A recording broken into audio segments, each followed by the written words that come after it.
सुप्रभात बेटा। आरकेपी ऑनलाइन कक्षा में आपका स्वागत है। संस्कृत की कक्षा में आज हम करेंगे शब्द रूप। कौन सा शब्द रूप? मुनि। शब्द रूप मुनि। इकारांत पुल्लिंग।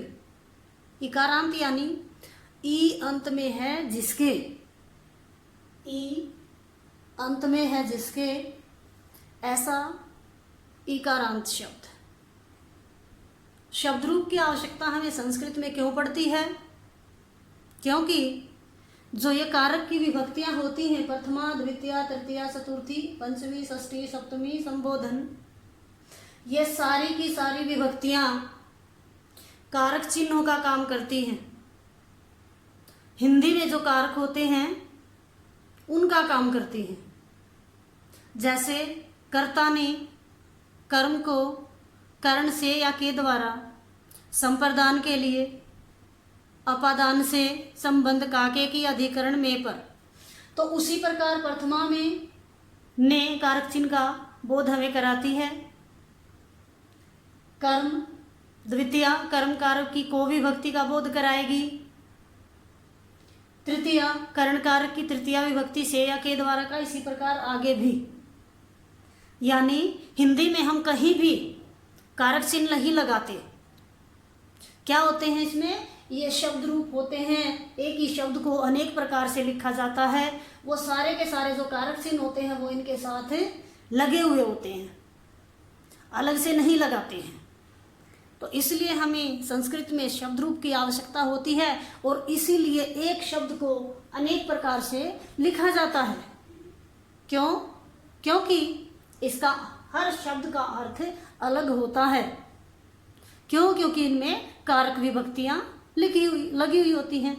अब हमें कारक विभक्तियां तो ये हैं, यहाँ काम हमारा चल जाता जितने कारक होते हैं एक ही लाइन में, लेकिन नहीं चला। क्यों? क्योंकि संस्कृत में द्विवचन भी होता है और बहुवचन भी। अगर हम एक के लिए प्रयोग करेंगे तो एक वचन, द्विवचन दो के लिए और बहुवचन अनेक के लिए।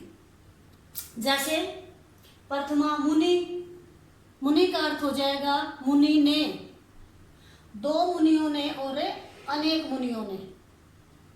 मुनि मुनि को, मुनि दो मुनियों को और मुनीन अनेक मुनियों को। मुनीना मुनि से या के द्वारा, दो मुनियों के द्वारा, अनेक मुनियों के द्वारा।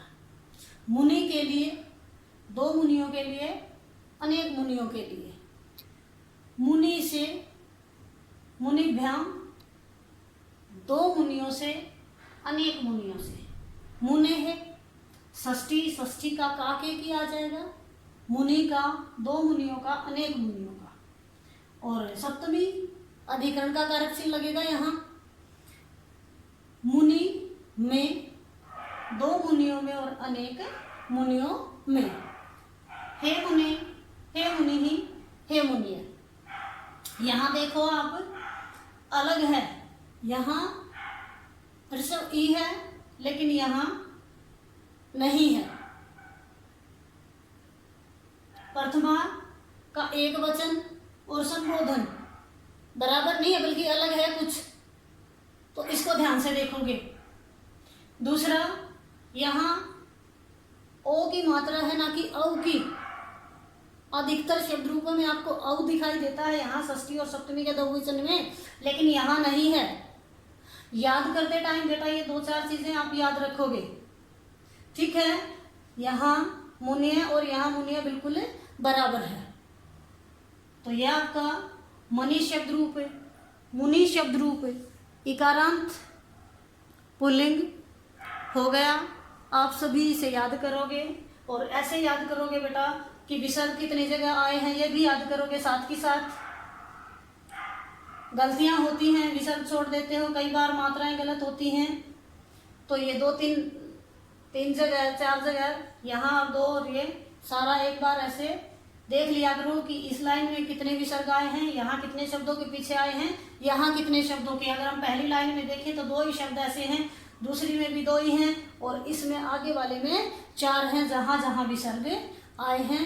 तो विसर्ग लगाने मत भूला करो, यहाँ अच्छे से याद किया करो। ये आपका हो गया मुनि शब्द रूप।